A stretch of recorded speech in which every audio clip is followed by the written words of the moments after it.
गुजरात राजधानी अहमदाबाद रे एक बड़ा धरणर विमान दुर्घटना घटी। सरदार वल्लभ भाई पटेल अंतर्जातीय विमान बंदर निकटस्थ मेघानी नगर अंचल रे एक एयर इंडिया विमान दुर्घटनाग्रस्त होईछि।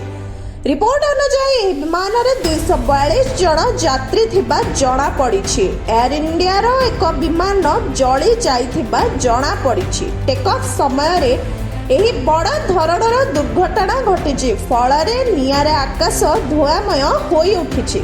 घटनास्थल रे वर्तमान उद्धार कार्य जारी रहिथिबा जणा पड़िछि। विमानटी अहमदाबाद रो लंडन अभिमुखे जाउथिबार सूचना मिलिछि।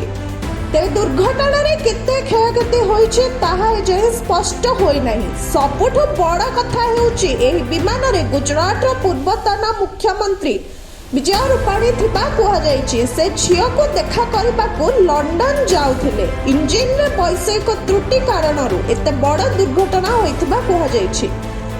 सूचना अनुसार निया लिभाइबा पई 7टी दमकल बाहिनी घटनास्थल रे नियोजित होइछन्ति। युद्धकालीन भित्तिरे गुरुतरंक उद्धार कार्य जारी रहिछि। सेमानंकु अहमदाबाद स्थित सिविल हॉस्पिटल को चिकित्सा पई स्थानांतर करा जायछि। उद्धार कार्य रे बीएसएफ जवान को मध्य नियोजित करा जायथिबा जणा पड़िछि।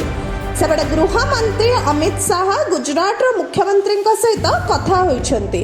Bureau report mobile news 24x7।